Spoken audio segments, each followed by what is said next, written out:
Good morning, everybody. Thank you so much for joining us for another episode of CEO Talks. I'm Joe Bates Nelson, I'm the CEO of Basetime Landscaping Commercial, which does commercial residential landscaping, as well as the founder for Basetime Foundation, along with my amazing co-host. Thank you. Hi, everyone. I am Marie Rose, CEO of Rosebud Studios and founder of Rose Petals to Success. And this is the best unedited stream for aspiring growing entrepreneurs. And we are here today with our guest, Jasmine, and I'm going to let her introduce herself. Awesome. I am Jasmine Williams. I am a realtor, a coach, and a strategist, and I've been in business for 15 years, so I'm looking forward to really sharing some gems with you all today, and also just like give back, because a lot of times entrepreneurs that are starting out, they're like, where do I start? And they don't really know, like, it's a journey. It's not just like a one stop. So hopefully I'll be able to like kind of convey that today. Awesome. Patrick. So this week we have 3 hidden gem questions. Marie, please tell everyone what they are. Okay. So question 1, what's the best piece of advice you would give to someone who knows nothing about business? Question 2, if you could start over, what would you do differently? That's a good one. That's a good one. And how has mentorship influenced your career? And what do you look for in a mentor or a mentee? Okay. These are good. They were good. So these are some good questions. These are good questions. I was reading them. Well, I read them initially when you sent it, but then I was reading them yesterday. I'm like, okay, I like this and that. Please remember that everything we're about to say is general advice shared from our actual experiences and research. And while you can apply most of the information to your business, we highly recommend that you reach out to one of us for a one-on-one to address your business needs, because every business need is special to that business. Awesome. So with that said, please drop your likes, drop your comments, share. Be sure to subscribe at the bottom. It's free, doesn't cost a thing. Just press the button.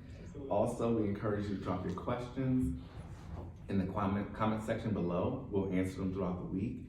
And if we see something that's a really good question, we'll add it just like one of these 3 amazing questions.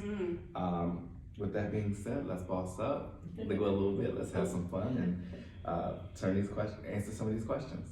With that said, question number 1. This is for people in the startup phase, looking for a few business tips before they get into business, before they dive in, just want to know what's waiting for them. Question number 1, what piece of advice would you give someone who knows nothing about business? Pass over to you. Okay, so something that advice I would give is to do your research so that you can confidently explain what you're trying to do. Because it's easy for us to come up with a business idea. We know what we're trying to say, but we can't explain it to the people, and then we want them to believe in it. And you like, and they like, what you mean? Yeah. So no, it's real. Do your research on how you want to explain what you're doing. Because yes, there's people who invented new things that are out here that maybe never existed before, but they had to understand how to explain it to people for people to buy in. So do your research on how to explain what you do or sell what you do. I speak a lot about That's good. Understanding the language of what other people understand and relating what you do to their language. Because like say Rosebud, everyone always says salon suites. And I'm like, we are not salon suites. And then they say co-working space. We're not really co-working space either. We're so much more.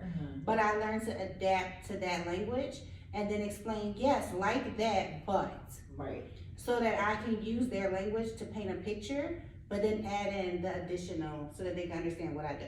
That makes sense. That's awesome. Yeah, I like that for sure. For me, if I had to give advice to someone who was just starting out, or, you know, if I had to do it over again or whatever, it definitely would be to think long-term from day one. So with me being in real estate, a lot of people get into real estate and like, yeah, I want to buy the house, I want to do the HGTV, I want to flip a house, I want to do all the improvements, we're going to get this done in a week. And you're like, no.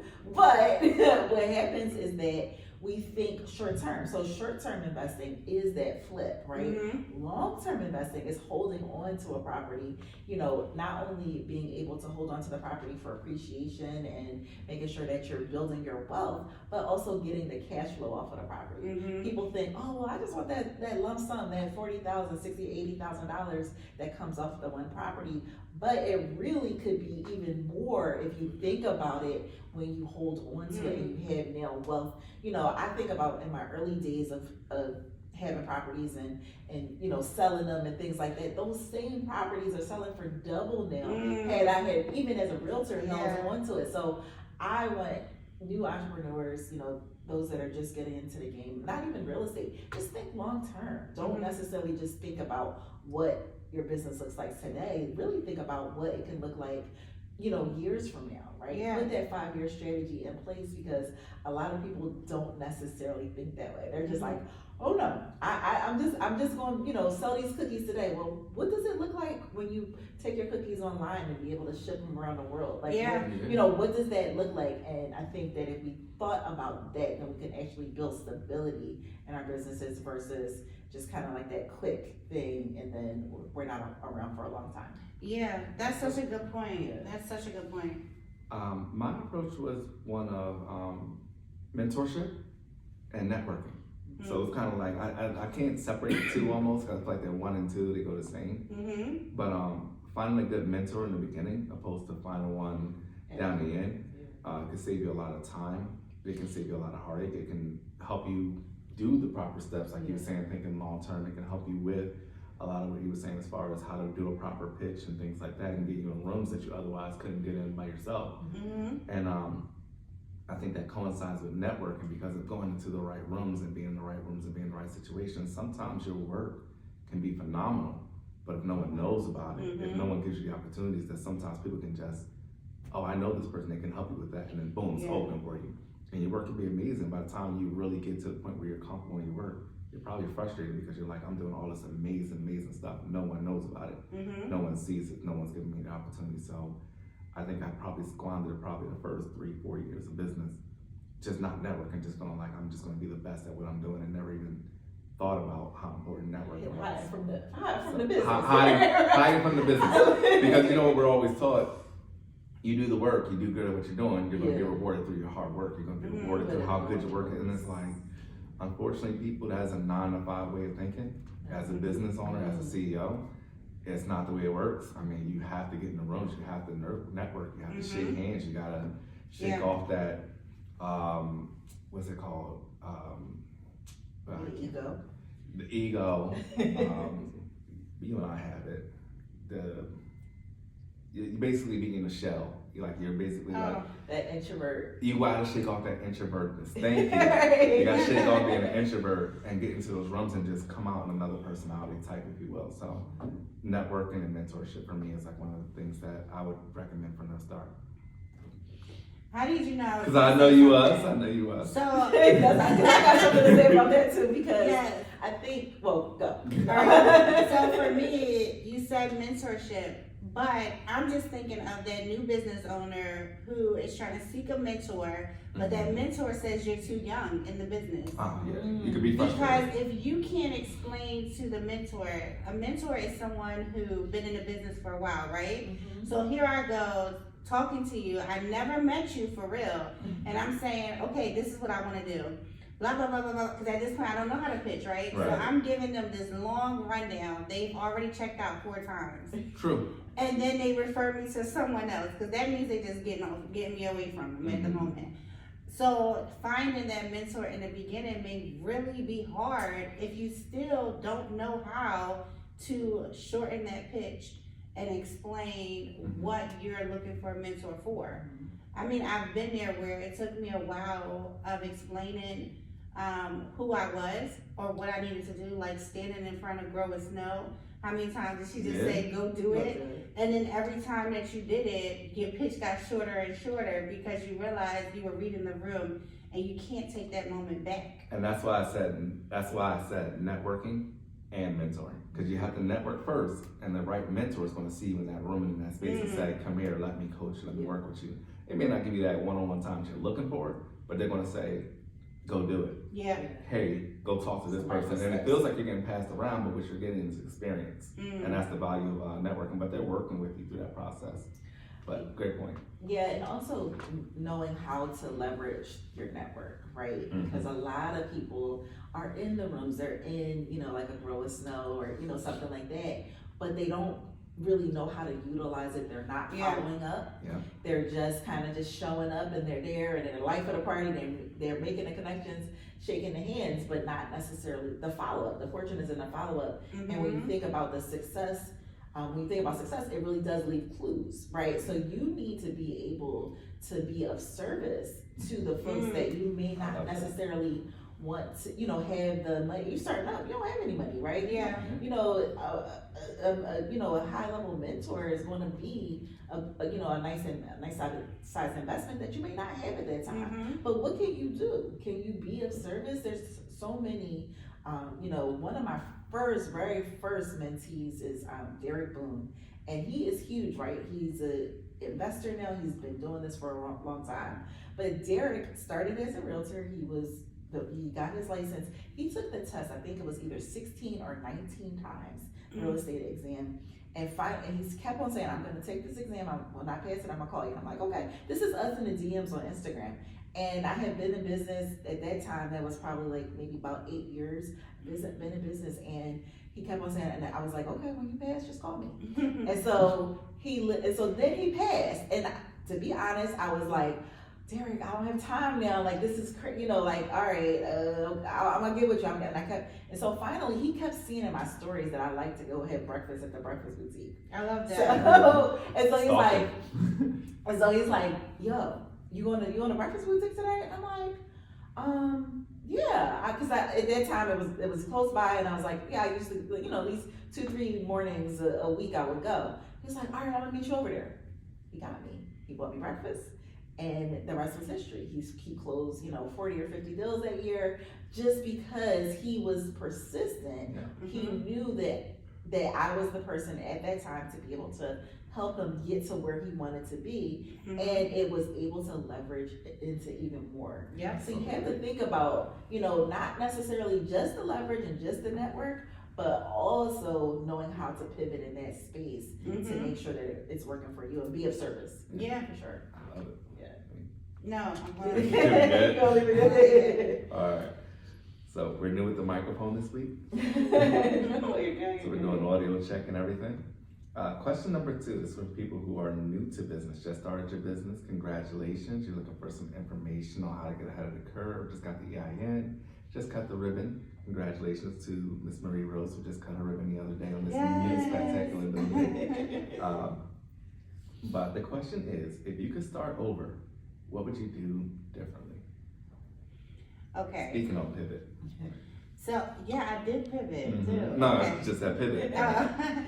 So, for me, if I could start over, this is a crazy question for me because I feel like every time I cut the ribbon, I start over. And it gives me an opportunity to correct the formula that I did the first time. Or correct it or add something different or just do it different. And I realized that every time was different. This ribbon cutting was different. Okay. It was the most different. Because someone actually told me to cut the ribbon. I wasn't going to cut the ribbon this time. You were just going to open? I was just opening it. And they were like, where's the ribbon? So I went and got a ribbon that day.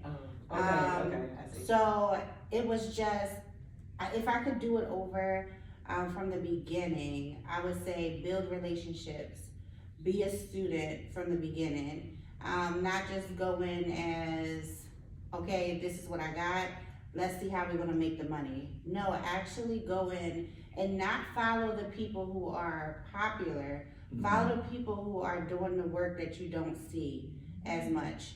Because the people who are doing the work that you don't see as much, they're not focused on the popularity, they're focused on building the foundation and the business.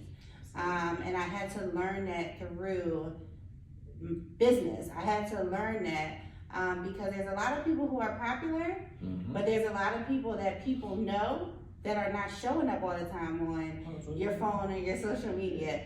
And if you see some of the people show up on your social media, if you really study, because that's what I began to do, was study, you would see their outfits, right? And this person may have recorded this in the beginning of the month, and you may see them because they strategically planned it and scheduled it. Right. Those are the people that I want to see, not the person who I'm looking at every 5 minutes talking to me, because they got a lot of time to do that. Right.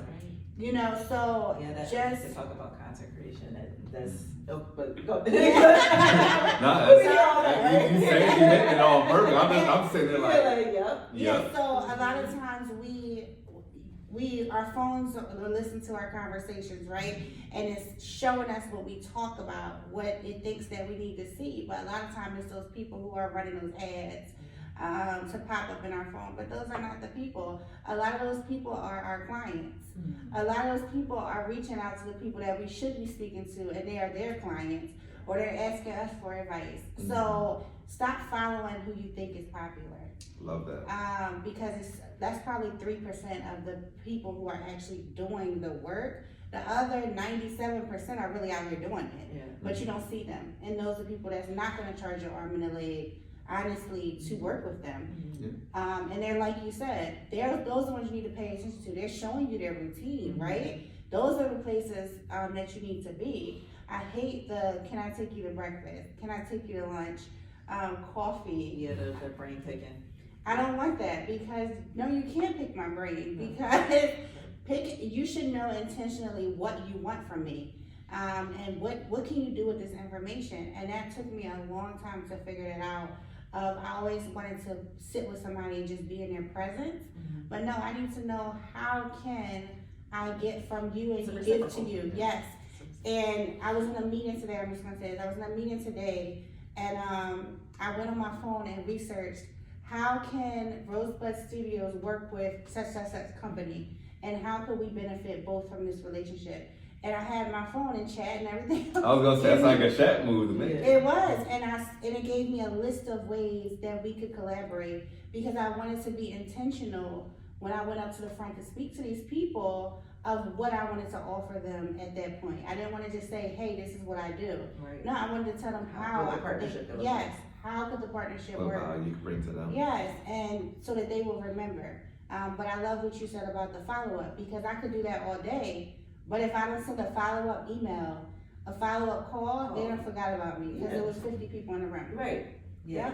Yeah. And definitely, a couple things. One, that content creation part, a lot of business owners, kind of getting back to that first question, a lot of business owners don't realize that content is what is selling our businesses these days. But there is a strategic way to do it, right? So you should be using some frameworks when you're creating your content, so that it is making more sense, and you're not just spending all of your time on social media, spending all of your time in your stories. You're literally, for us, how I do it is we have a membership, so we create 4 pieces of like core content at the beginning of the month. And then our free stuff comes off of, like, splinters off of the core content. So then that way, I'm really just thinking about those 4 things that I'm doing on that theme. And then the free stuff is kind of repurposed from the paid stuff that's already in my community. So then that way, people are not just they're getting high value, but they're just getting little bits and pieces, little reels, little podcast episodes and things like that. So that they feel like, oh my goodness, I need to be a part of this larger thing, but the content doesn't consume me. Because I know how you all, if you're creating any type of content, you're like, if I gotta show up again, right? It's like, so having that scheduling off and, those things like that is, what we're moving towards, because there's no way for you to actually really run a business and be on social media real time all the time. There's just there's no way. Like, are you really running a business? Like, do you, Exactly. you know what I mean? If you're showing up on social media all the time, where does that actual business get ran into?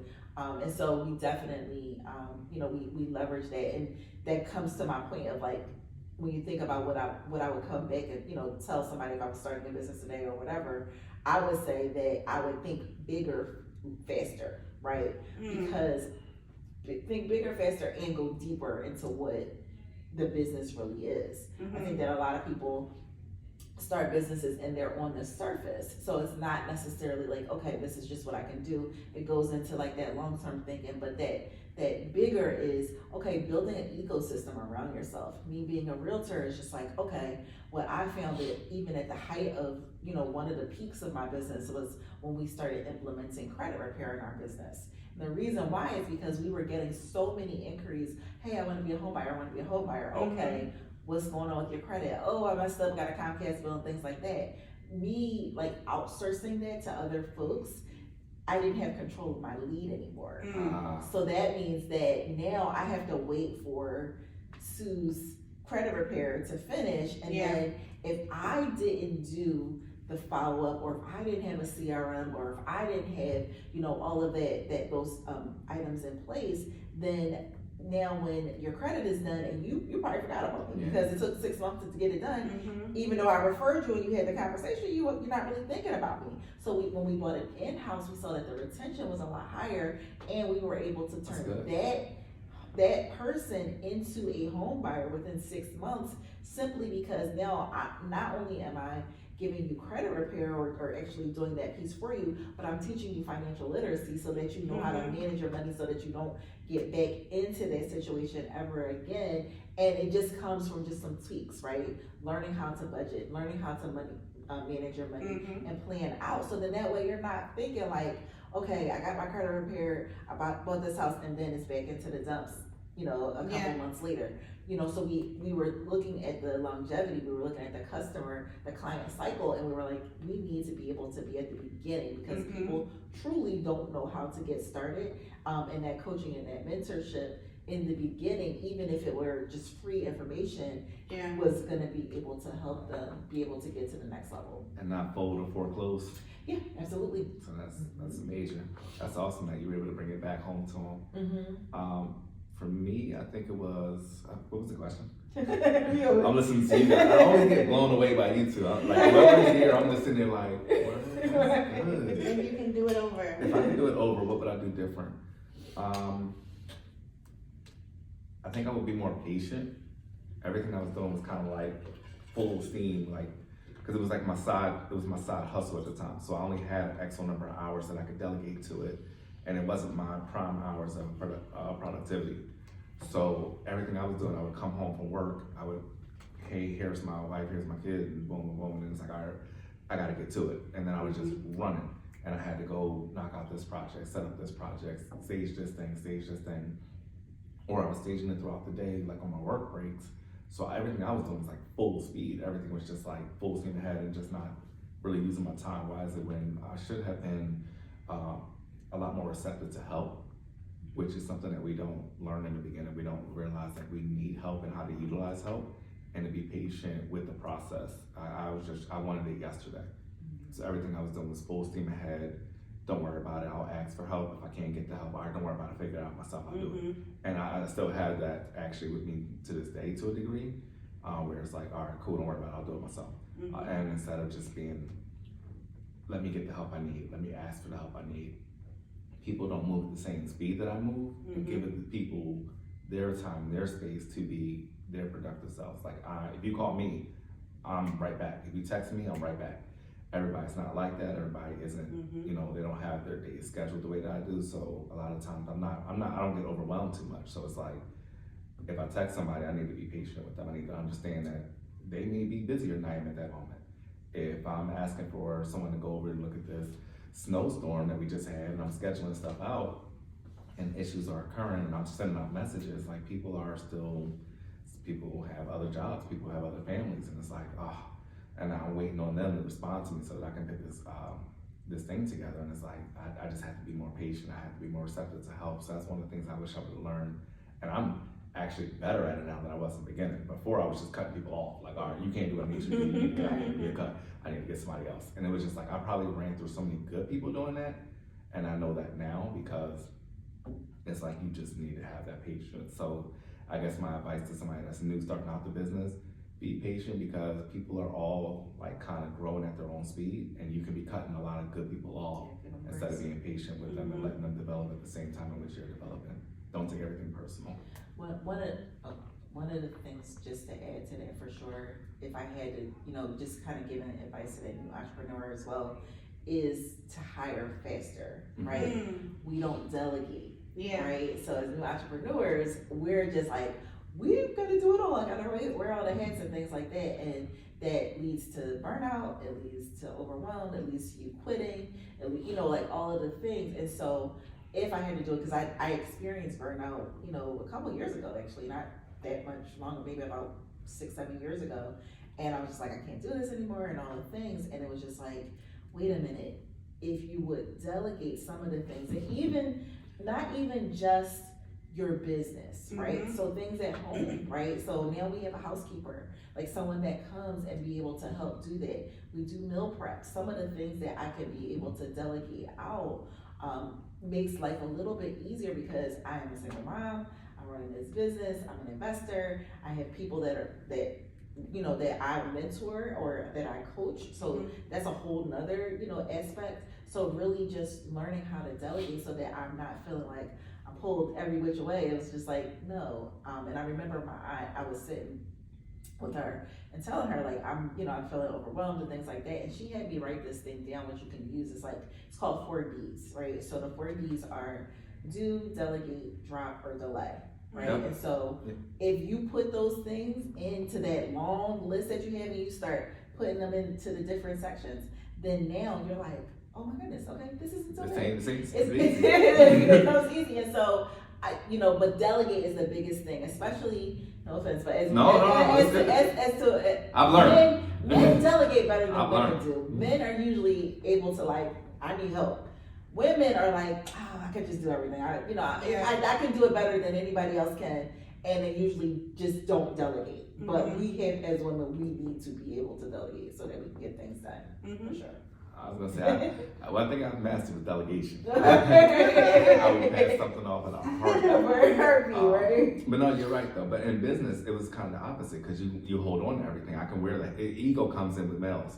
I think we have the opposite. It's like, I can do this. I don't need help to do this. I'm gonna prove to myself that I can do this. And then the delegation goes out the window a little bit, because like I asked you once, it takes a lot for men to ask for help.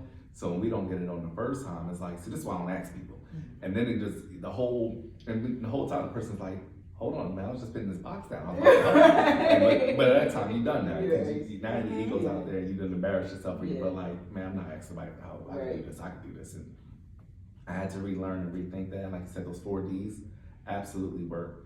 I learned that from a business coach of mine, Mark Kramer, and he had taught me that same thing. And it was about 3 years ago. And about that 3 years, after doing that, my business took off immensely, because I wasn't tied into the doing. I became more focused on the delegating. And the delegating is more of my job now, where it's like, okay, I'm going to focus on what needs to get done and who can I give this to get done. And then from that portion of it, everything just took off. And you have to. It's not me anymore. It's not me. It's not my success. It's their success, and I make sure I highlight them. I'm just helping them do their best. Yeah, and you're leveraging them in their zone of genius. Yes, right? and their whatever their thing is. Like I said, my housekeeper can clean my house way better than I could ever. That's your thing. Because that's what she does. That's your thing. This is what she does, right? And so when you think about someone being in their zone of genius, especially I think as Black and brown folks, we feel like, no, you have to struggle, you have to work hard in order for you to be successful. And that's just not the case. When you think about all of these millionaire, billionaire guys that are out here, and it wasn't that they really struggled that much, for sure. At all. Yeah. I was gonna say my business coach, the mentor, Mark Kramer, is a Jewish guy. And he was like, what? You doing what? No, right? And he had me write it all down. He just broke it up so easy, and I was like, that looks so easy. Why did you just make it that simple? I was like, but what about the struggle? I gotta earn this. And he was like, no, you're smart. Use your brain. They're physical. Let them use their body. I was like, oh. So for me, I'm just learning this. So I'm gonna take a different spin on it. Okay. So I am that person who has to be like, no, I'll just do it. So, and I've been that person for so long. So just within this year, I began to delegate. And delegation did not mean the same thing for me. So 3 years ago I tried it, and it meant hire a bunch of people, and as long as I have bodies now I have support. But that wasn't true, because I had no way of telling them what to do. I had no guidelines, I had no descriptions, I just had a bunch of bodies. So now it's like, no, I know what I need support in, I know what I need to delegate out. And because of that, now I'm like, wait, what do I have to do? Because it's done. It's nothing to do. It's done. So now this is how I'm able to scale. This is how I'm able to be in these meetings and feel at peace and at ease. I have to race and rip and run. Yeah, because I'm not missing something else. And it's just like, it is a different world when you're able to delegate, and I'm still working on it. Because now I need more people to delegate too, right? Yep. So delegation is good, but then you have to still have the resource of knowing who to delegate to. And I think we had a question before of like, how do you find that team? Right. How do you find that person? How do you know when you found that person? And when you found it, how do you find more? You know, so yeah, we all want to delegate, right? But we have to make sure the people we're delegating to are people that we trust, people that have our right, what do you call it? Like, they have good intentions with us, the right intentions, because we are allowing people that we're delegating to have a piece of us that we would typically handle ourselves, whether it's in our home, in our business. So how do you vet those people? But I know that's a question. But definitely to your point, the SOPs, right? Mm-hmm. So I have a lot of VAs that work in my business that are in the Philippines, and so everybody, you know, when you, especially You said a lot. Mm-hmm. You see that? I heard that. I wasn't gonna let it slide. Because I have one. Okay. She's in the Philippines. Well, I have two. Because I'm gonna let her finish though. But I really, because people sleep on that. I've had my VA for 5 years. And I went from you manage so much to me not knowing what I wanted you to manage. I'm just giving you tasks at this point because it was beautiful. Right. To let me scale back just a little bit so I can get control. To let me give you higher level tasks. And that is an amazing, I've had VAs from different areas before the Philippines, and she has been amazing. Yeah, it's an amazing thing. A lot of entrepreneurs, I think what happens is that they don't utilize the VAs. One, it's like, oh, where do I find them? I mean, it's really easy to do that, right? Yeah.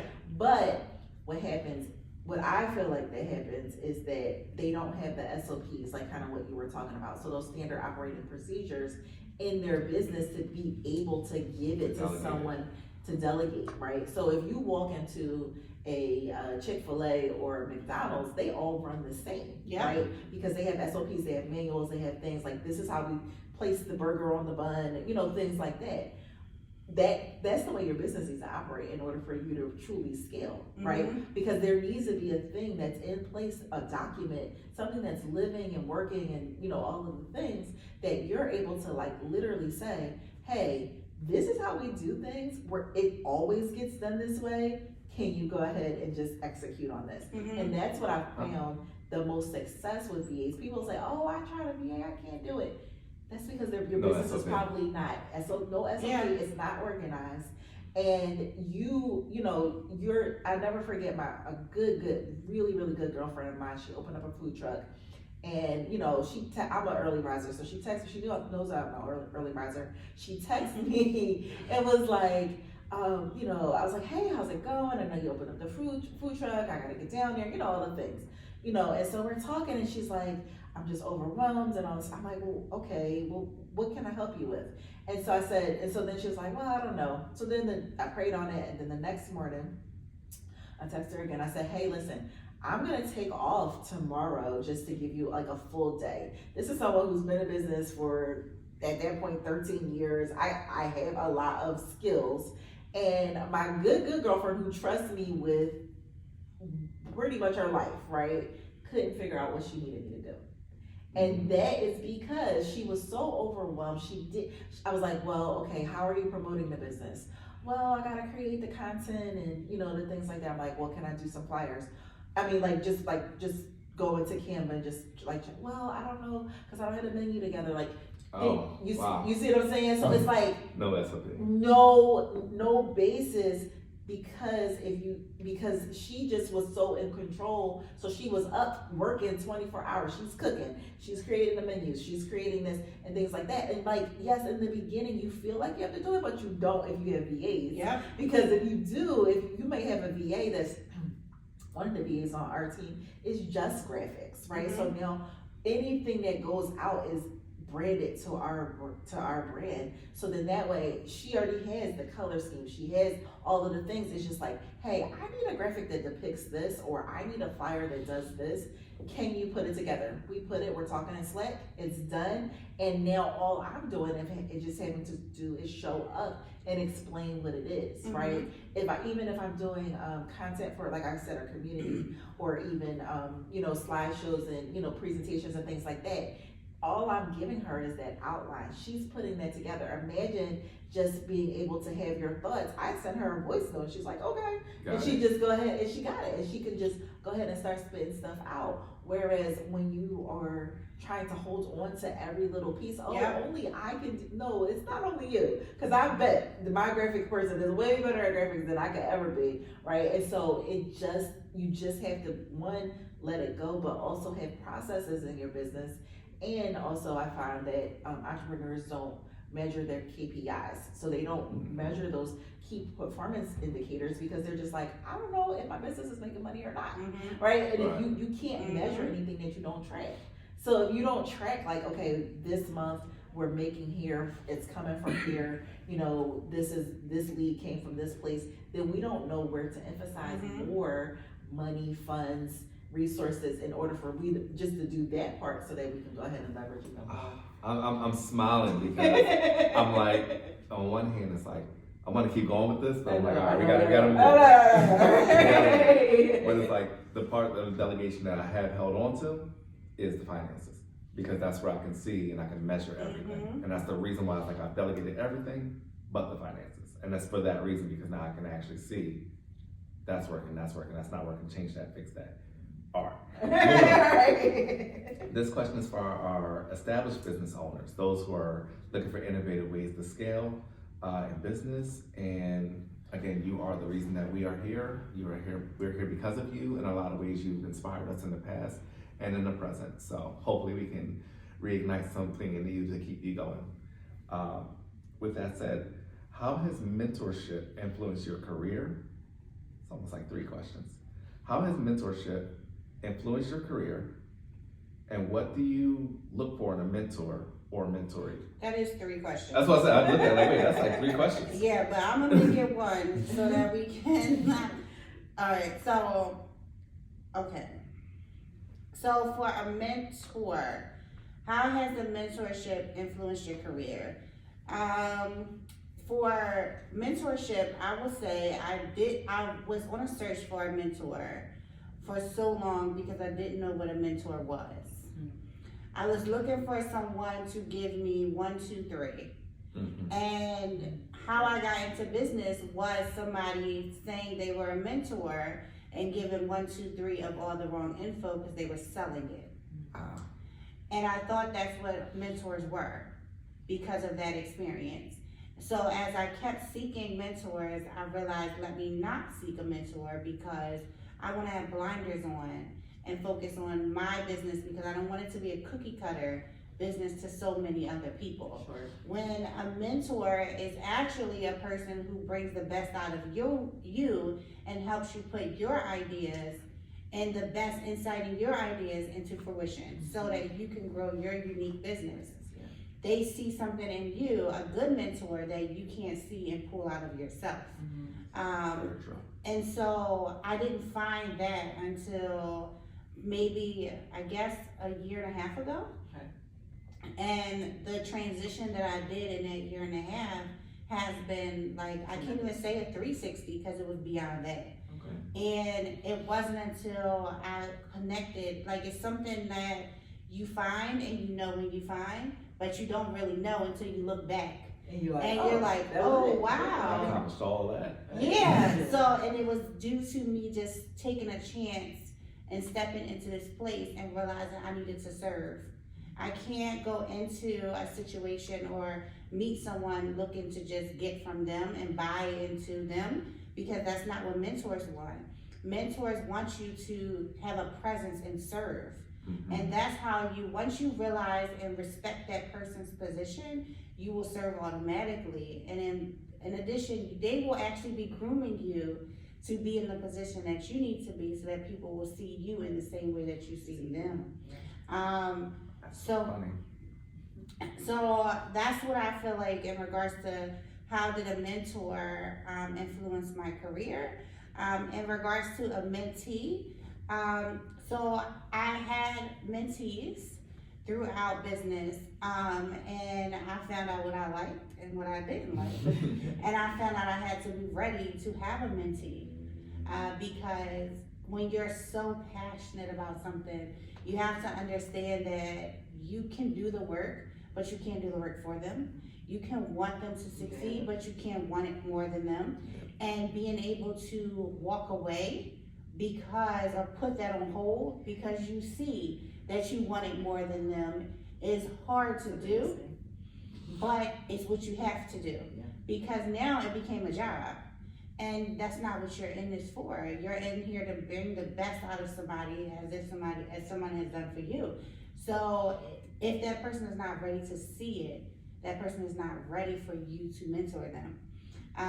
So I've had a recent mentee who was amazing. And I was like, oh, but how do you let go, right?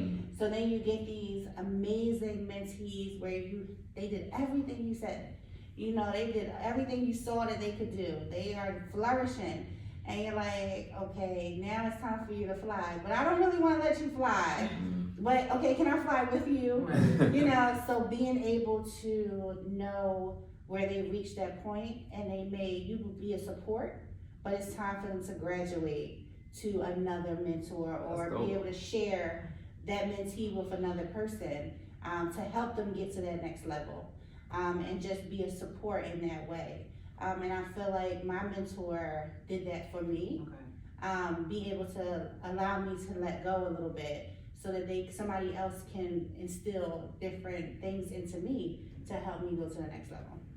That's dope. Yeah, definitely for mentorship specifically. I think that mentorship and coaching are like used, like they kind of coexist, but they're really two different things, For sure. right? Mentorship, like you said, I think that I didn't realize that I already had a lot of mentors in my life that I wasn't necessarily fully utilizing. So if I'm thinking about, you know, my ministries at church, if I'm thinking about my aunts are retired principals and educators and folks like that. So it's like, I already had a lot of people in my life that were like, yeah, I can help you win. Like, you know what I mean? But I was like, no, I need this person that's doing that. But a lot of, you know, you don't necessarily need that. And when I think about like a coach or someone who's a business coach or something like that, then I definitely want someone who's actually done what I've done and beyond, right?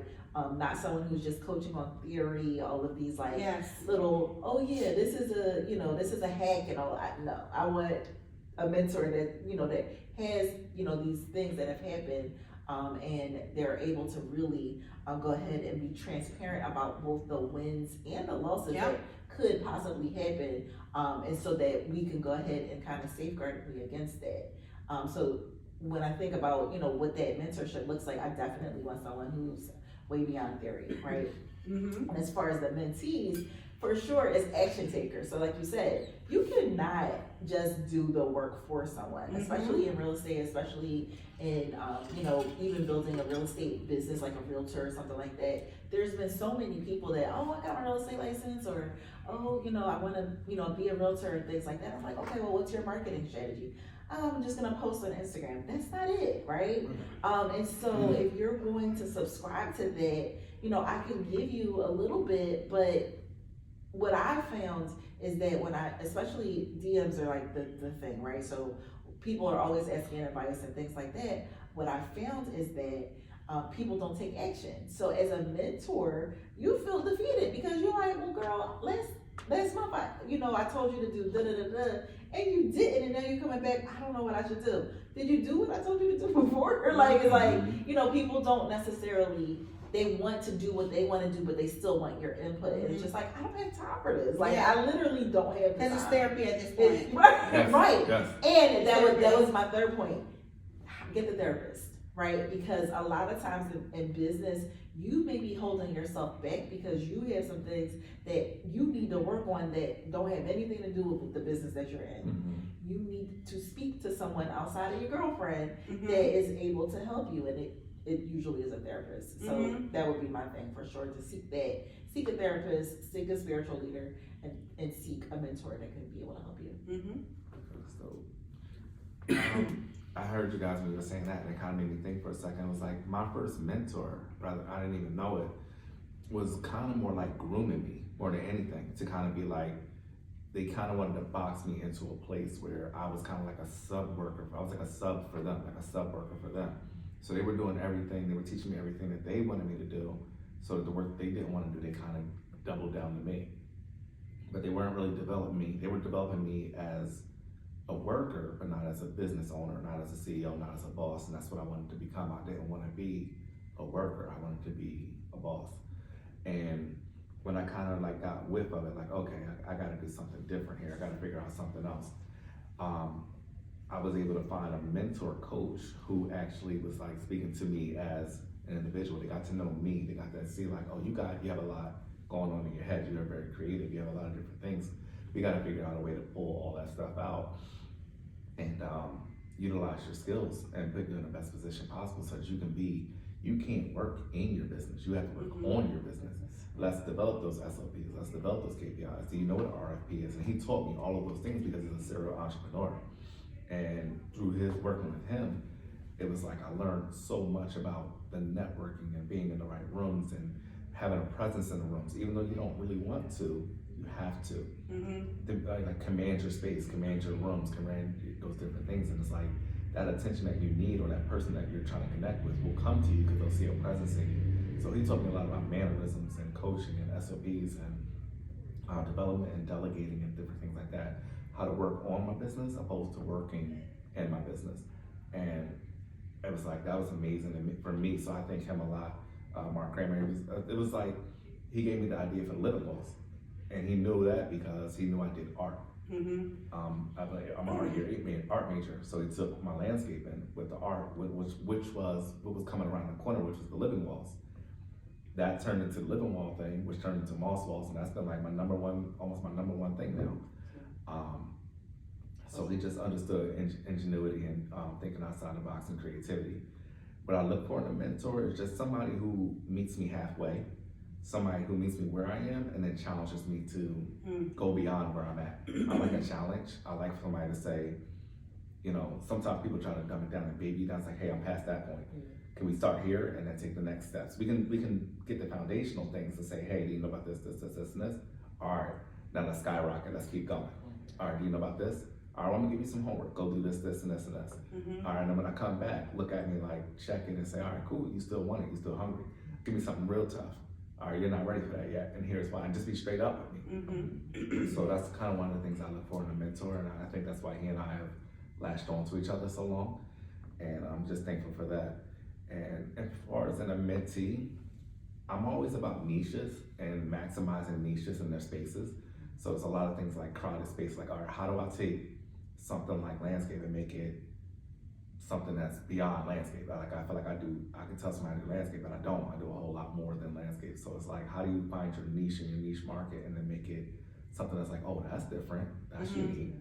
And it's like, that's something that I like to do. I like to think outside of the box when you do it. Like, all right, I make cakes. Well, how do you make your cakes?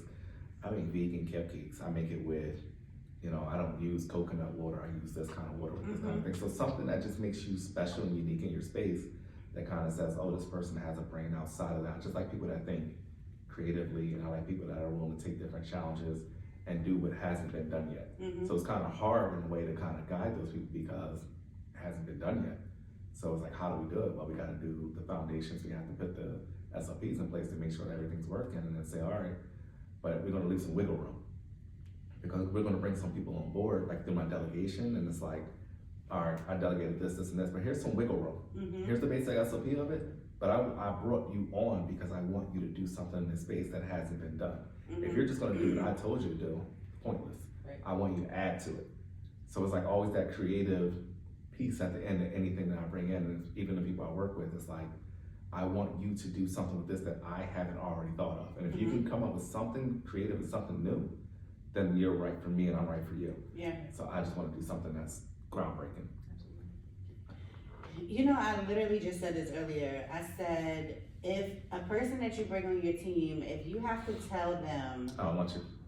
everything to do, if the person cannot make their salary, if the person can't think quick on their feet, if the person can't solve the problem without calling you to tell them how to solve it, it's not gonna work, because I could really be that position. The reason that I bring anyone on my team is so that they can resolve it and tell me what happened and how it was resolved. Yeah, if you need some input, or please call me, but I don't wanna walk you through it. Not the whole thing. I can't. I want you to try. Yeah, I need you to bring your expertise, your skills to this. I need you to be smarter than me in this aspect. Yes. So that I learn from how you resolved it, and maybe we can implement something in the SOP based on how you were able to resolve this, because this didn't happen before. Right. You know, teach me something on my team. So I just spoke about that earlier, like how important it is for us not to have to, you can't delegate and babysit.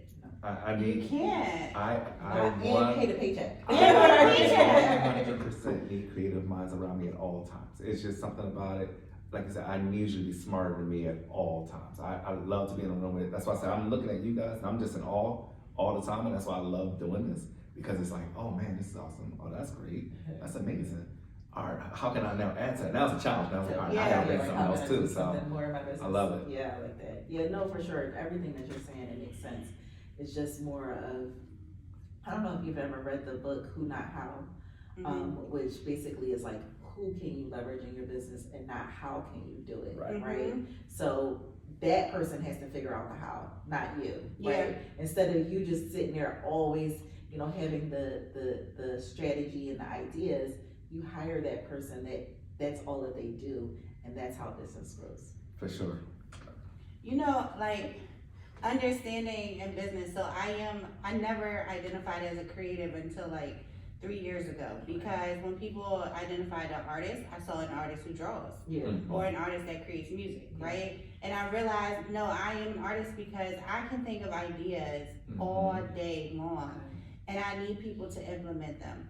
I need people to structure them, like, but based on, I can tell you how the structure looks, I can tell you what should be an SOP, I can tell you everything based off my experience, but I need the people on hand to be like, okay, she said this, let's do this financially, this is what it looks like. Okay, this is what the team that you need to make sure all of these events are taken care of. Like, I need that. And in person, I went to a seminar with Jessica Dupart, and she talked about how, like, you get text messages all the time and she's running a big sale, right? And her team was on the stage, and they were like, we find out a little before you do. So she is the genius behind all these sales, all these products, but she has a whole warehouse of people that have to stuff these boxes when she drops these big sales, right? And she has these people behind the scenes that are like, you wanna do what? But they have developed their own SOP that when she does these big drops, oh, y'all know an event is about to happen and it's gonna make her run a sale, so let's prepare whatever our time frames for shipping. Now we're about to adjust some hours. It's definitely, that's awesome actually. But my daughter is, she's 23 now, I can't believe she's 23, but she's 23, and so she has been like kind of the office assistant, like someone who would be able to help me, but now she's like, okay mom, like, I got some ideas, and she's an investor, she, you know, she gets her own investment property and things like that, but she definitely is a great support. So a friend of mine, one of my partners has a title company, and she's gonna go ahead and work for her. And so I was telling her, I was like kind of coaching her. I'm like, this is the way that you support a business owner, a small business owner, so that you have job security, right? Because you need to make yourself, I already know what she needs as a business owner. Now, all you have to do is implement the systems in there. And just to what you're saying, like, if you know this person off the fly is just going to drop a sale just because it's Mardi Gras, then we need to already have the SOPs and things in place, because she's going to do it no matter what. She's going to rely on us to execute it, because she is the creative with the big idea. And I think that if you, the thing that I love about her specifically is that she now has the backup. She knows that she can have that creative space to be able to do that, because she has the team to execute for it. Imagine all of the ideas that you have, and you just know, like, I could just think about the next location of our spaces, and now I just have a whole team that's just able to just go ahead and do the thing, and I just move on to the next thing. And that's where you should be, right? You should just be in your zone of genius all the time. Yeah. So I'm over here laughing probably for the last 5 minutes when you said that, because I'm the creative one of my team, but I have the team, and I can have an idea. I'll go out and I'll do a consultation, which I love. I enjoy doing a consultation. I'll have these random ideas, and it's like, hey, we're gonna put a flower. We're gonna put a koi pond here. We're gonna put a flower pond here. We're gonna put some rocks here. We're gonna put some stuff over here. And everybody's looking at me like, we're gonna do what? So by the time I come back with the drawing, they're looking at me like, that's not gonna work. I'm like, listen, this is what we're gonna do. We're gonna figure it out. If that means we have to excavate some dirt, we're gonna excavate some dirt. We gotta add some dirt. We're gonna add some dirt. But we're gonna put a pond right here because I saw it there. And now it's to the point now where my team knows. And shout out to my man Manuel, because he doesn't question me anymore. He just does it. It's like if I tell him we're gonna throw in something with a 90-degree angle, he just looks at me like, well, I guess it could go there at 90. All right, cool, we'll do it. And it's just like, you gotta have that team to allow you to have that. Because now that I know what they're capable of, my creativity is endless now, and I love them for that. And that's amazing. It's great when you have a good team like that. All right, so bonus question time. Okay. Alrighty. So the bonus question. We don't know, neither We do don't you. know. I'm literally just. I'm like, I didn't get a bonus question, but let's go. No. Now we're on rhythm. It's easy. All right, it's You see, easy now. Give it It's up. just stuff we do every day. No problem. How do you determine which opportunities align with your personal values? It's a pretty good one.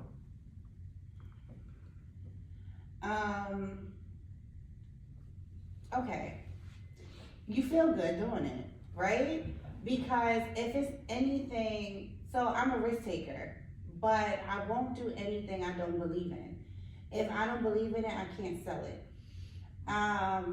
All of my businesses, even though like a lot of people have event spaces, my event space was created for people who couldn't afford these extravagant places, and they just didn't want the people in their house.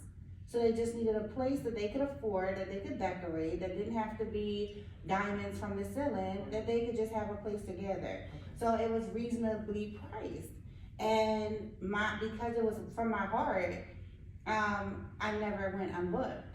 You know, like even with my studios were created because I wanted a place that busy moms did not have to have travel time in between appointments to travel to get their hair done and their nails done. So I figured if I create this space where every service provider could be in one building, it would eliminate the driving time a mom had to do in between while her kids was at school. Doing some self-care, right? And then it went to, I do events, so what about the bridal party? Because when you have a wedding, your bridal party are all these different places getting all their services done, but how about we have a girls' night the night before the wedding, or that morning, and we all get it done in one place? That's nice. And while I was recruiting the people, that I discovered people were turning their hustle into a business because they were doing it during COVID, and they needed a place to be able to do it, but they didn't have the documentation to do it. So now I'm selling studios, and I'm mentoring people on getting their LLC paperwork, and convincing RNs to be lash techs, and you know, having these different mentoring, coaching programs to get the tenants in. And that's really how Rosebud was created. But people look at it and they say, oh, they did this down south, you're just creating salon suites and things like that. I had no idea what those things were. Mm-hmm. And it doesn't matter. Exactly. It doesn't matter even if you did. Like, it's okay. Like, I'm gonna say, I saw where that was going on the whole part. business models are meant, that's why they're a model. They are literally meant to be duplicated. So even if you did, it's okay. I think the culture here in the city is everybody is like, oh, well, so-and-so has, you know, when hair salons were like really like popular, like everybody had a hair salon. It's okay that everybody has a hair salon because there's that many women or men that need that service. Mm-hmm. It's okay if you duplicate it. It's like, oh, everybody and their mom is a realtor. It's okay. Yeah. Because there's literally, when I look across the table and I see a young black buyer that's not being represented by a black realtor, that means that there's not enough of us. Right. Yeah. Right? Right. So it's okay, right? I think that we get into that culture of, oh, so-and-so is doing it, I can't. It's okay. Mm-hmm. Like, literally, if you saw that model down south, or if you saw it around the corner, and you decided to put your spin on it, to put your heart into it, because you have a heart-centered business. So it doesn't matter. If you can see the same model somewhere else, it's still your heart, and so it's going to be 100% different. Mm-hmm. Then that is what is going to make it unique. And I think that when people kind of do away with, oh, so-and-so's already doing it, then they'll understand that it doesn't matter. There's so many business models that are literally, think about Amazon and Barnes and Noble. He just took books and put them online so that people could order them. Mm-hmm. And then he basically, pretty much knocked Barnes and Noble out the box because he put his spin on it. Mm-hmm. Right? And when you think about it that way, then it doesn't matter who is doing what. Y'all could be doing the same thing and really serve a completely different, Mm-hmm. I service women in the ownership process. So whether you're purchasing your first home or your first investment property, I'm your girl. I can understand, I can speak your language. I've been where you are, and just being uncertain. I don't want to lose money, like all the things. I know all of those things. Because of that, someone else, another realtor could come in, well, I service investors, but they may just specialize in like wholesale deals or something like that. Am I competing with that other realtor? Absolutely not, girl. Let's do a deal together. I think that when we think about that,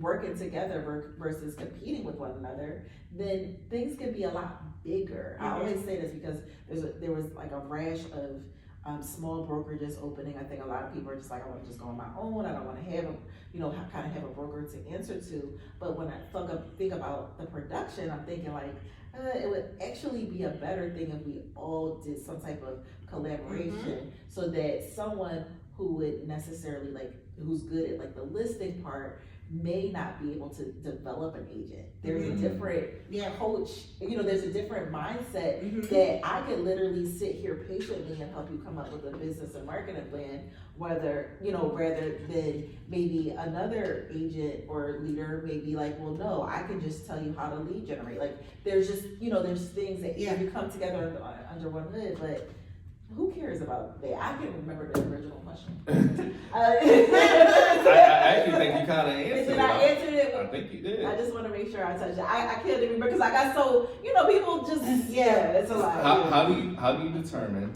Okay. How do you determine which opportunities align with your personal values? Okay, so you hear me speak, right? That's what I said. I heard the passion. Right. You hear definitely what I'm passionate about. I say no more than I say yes. So I don't say no to everything. Even the invite here, because of my relationship with Michelle, is the reason why I said that's our relationships are everything, because your email led with that. Anything that Michelle, I was an early adopter, early contributor into her business. And so anything that she asked me to do, I'm there for that. But I do say no more than I say yes. And that's because when you say yes to someone, you're saying no to yourself in a lot of ways, in order for you to be able to replenish back into your business and things like that. So even with who I coach or who I am kind of doing business development for, I don't say yes to everyone just because they're willing to pay. because you may not be in position to actually be able to execute. So now when you don't, you're 3 months in and you're still like, then you're looking at me like, well, wait a minute, I paid you. Like that was the easy part. That was the easy part to pull out the credit card. The hard part or the work was when I asked you to do X, Y, and Z, develop your mission statement and do the work around your actual business, and then you're like, oh shoot, I don't want to do that part. I just want to look at the houses. Yep.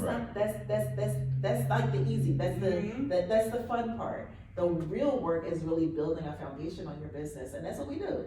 We put VAs in their business. That's why I said we have a team of VAs, because our coaching program is around actually the implementation. So a realtor could just tell you how to, buy that property and put the financing and things in place. But to actually build a business, usually I'm getting a busy professional. So I'm getting a doctor, a nurse, someone who doesn't have a lot of hours. So we put a VA in their business so that they are learning and implementing the steps that I set forth. The person knows their business because it's their business, but they have someone who's actually implementing the steps, building the websites, doing the research. What kind of investor do you really want to be? Do you want to invest in affordable housing? Do you want to invest in, mental health housing, things like that? So then that way, the research is being done by your VA, and you actually are building those SOPs so that when you do walk away from the coaching program, you have a whole thing that all you have to do is just go back into the steps and keep repeating it over and over again. That was awesome. It's funny, I'm looking at everybody here, and we all have a similar thing, and I think we all work on Michelle. Now I see how we all are connected. We all have that desire to coach and help others, and I think that's one commonality. I think a passion for me, or the opportunity, I don't even know what the question was. How do you know an opportunity aligns with your... How do you know when an opportunity aligns with your personal values? So for me, it's all about the mental health and the well-being that the landscaping gave me. I know what it did for me. I know what creating does for me. I know what having that outdoor space and being connected does for my mental health. I know what it does for, like I said, it inspires me to create, while I'm doing work when I'm landscaping. Sometimes I just go on jobs and I just do it anyway. Or I'll help the guys. Well, I'm probably getting way more than I help them at this point. But I'll go out there and I'll help them, and I'm doing the work. And some jobs that I'll keep just for myself because I just need the therapy. And I'm out there doing the work, and it's like when I see it all come together, I think I do it more so for that finish. And I get the people to come outside, and they come outside and they're like, oh, this is amazing, this is what I'm gonna do. And we're gonna read our books out here, we're gonna raise our kids out here, we're gonna do this out here. And otherwise they wouldn't have done it. So it's like, for me, any opportunity that I have to improve somebody's living space, that has the opportunity to improve their mental health, it has the opportunity to make their community look better, it has the opportunity to make the value of the property rise or anything like that, their selling prices to rise. Because I work with KW, so I'm their official contractor, and just doing those different things even with them is just like adding value is what I love to do. So anytime I have an opportunity to add value, because I feel like we live in a world that's take. Philadelphia is take. It's constantly prove yourself, and it's like I'm past that point.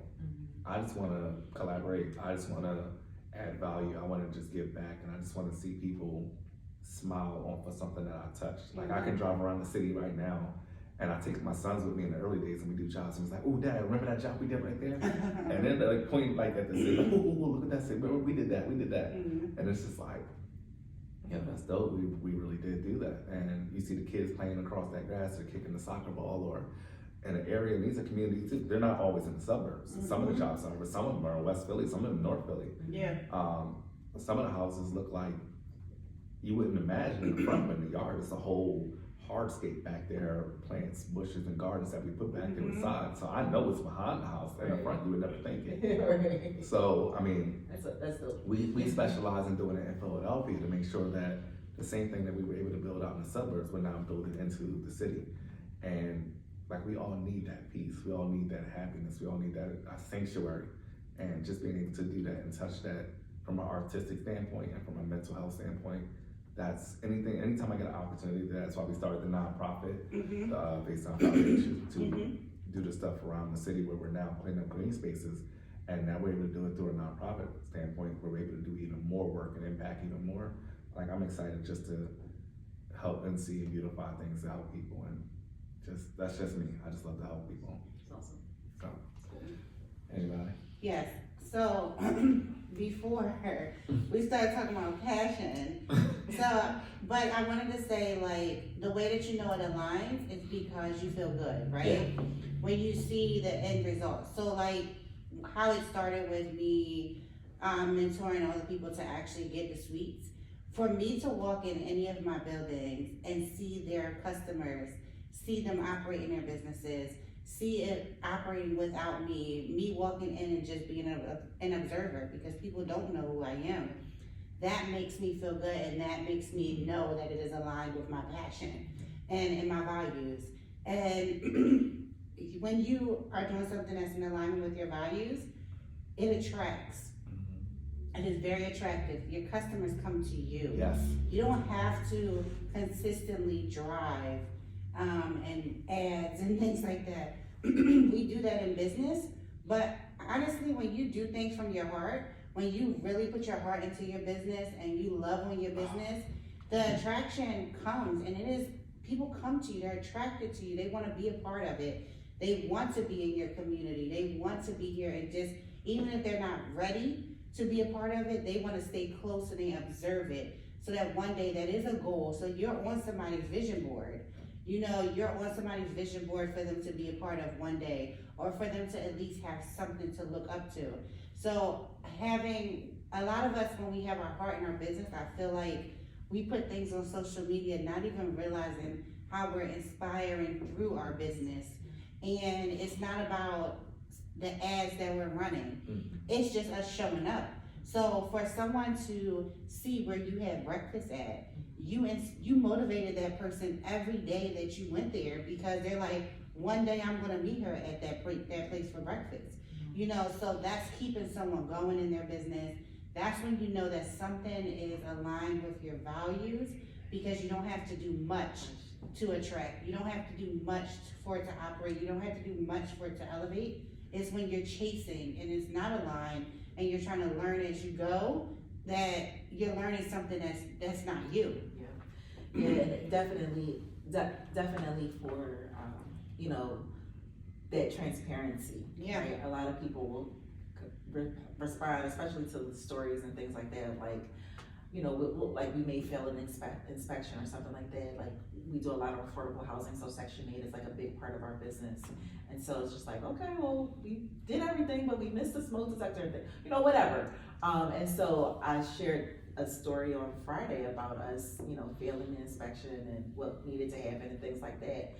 And someone responded back, was like, yo, you are like the most transparent person in this like real estate investor space, because a lot of people will just like make it like, yeah, we passed, like, you know, like the thing is just like, no, people need to know both sides of it, because when they do, then when they do get into the business, or when they do try something, they're not feeling like a failure if something doesn't go as planned. They're feeling like, okay, it's okay. I see this girl come, she failed on Friday, Saturday she right back at it trying to figure it out, and Sunday is done, Monday we got a pass. You know what I mean? Like, it has to be, you have to continue to demonstrate that tenacity in your business, so that you can feel like it can happen for you. Because I think that, especially on social media, a lot of people feel like, well, I'm just ordinary and I can't do anything. But the thing is that it's a bunch of ordinary. We're all ordinary, and we just became and realized, you know, what God has instilled in us to be extra, you know, extraordinary. Yeah, it's to be like, be big, right? But we started ordinary just like everybody else. Right? It's okay. It's a 1,000%. It's like, that's where it's at. So for sure, we could probably. I mean, I say for sure. Yeah. We could. All right. So with that, we'll wrap.